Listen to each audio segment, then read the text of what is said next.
Something that's been weighing on my mind for some time now is how to live my faith in the public arena. I think there's a tradition, at least among us in some of the Protestant circles and certainly as Presbyterians, that faith is very personal. I can't think of anything more personal than one's spiritual faith and experience of God. The idea that I can somehow dictate to anybody else what that spiritual experience should be and look like and how it should be described, to me has always seemed ludicrous. That we each experience God in our own way.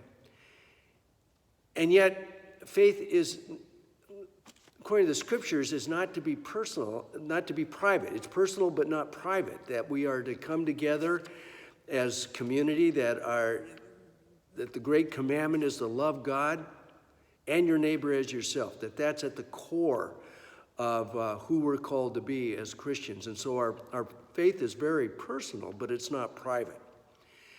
And then I think beyond being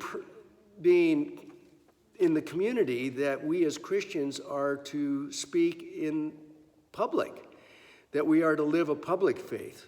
Jesus says in his Sermon on the Mount that he calls his followers to be salt and light.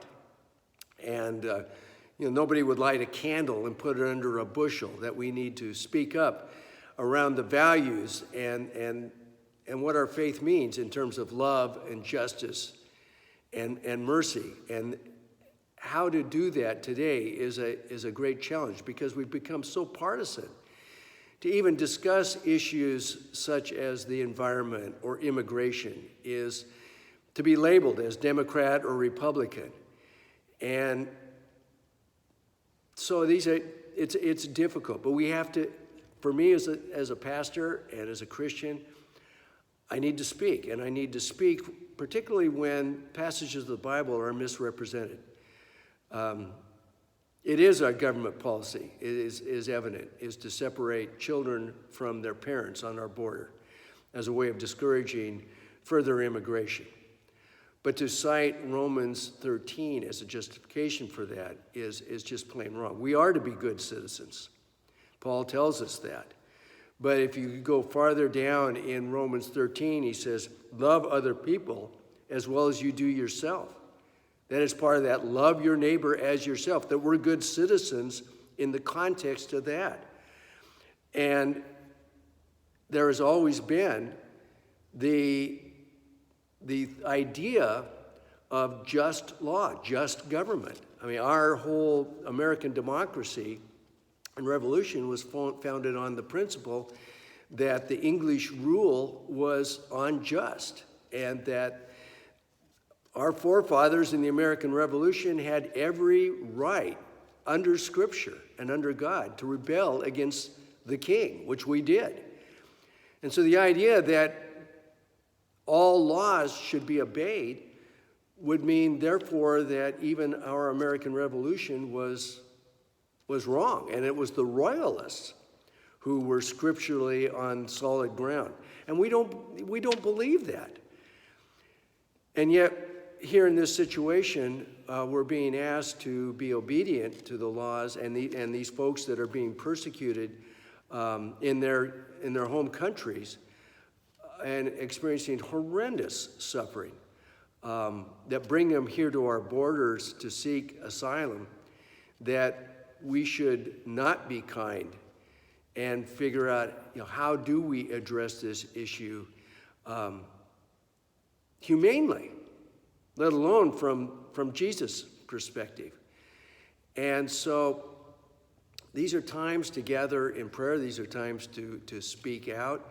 And these are times to figure out, how do we have these public conversations in ways that are redeeming and aren't the shouting matches that they are becoming. And we are hearing voices from all sides of the equation that, yes, we do need to address immigration. We do need to address how we treat the stranger and foreigner among us. And for me, Jesus has a lot to say to me about that.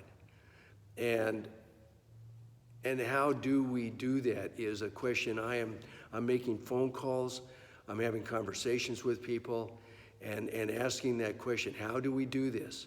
I don't have the answer. I think it's, there again, it's pretentious to say I've got the answer, but we need to be at the table having the conversation. And so I invite you to be a part of that, because this is not going to be solved anytime soon. But as we address issues that are dividing us and address the Me Too movement, poverty, healthcare, our faith has to speak to healthcare. That if Jesus is the great physician and said that his followers would do greater things, I don't think there are miracles, but I think greater things are often what we're able to do through modern medicine. How do we share that with not only the people that have the means to participate in our medical system, but for those that don't have the means to participate? How do we take care of all of us? And how do we trust that what is good for one is good for all, and that the common good really is what is meant by love God and love your neighbor as yourself? Thanks for listening.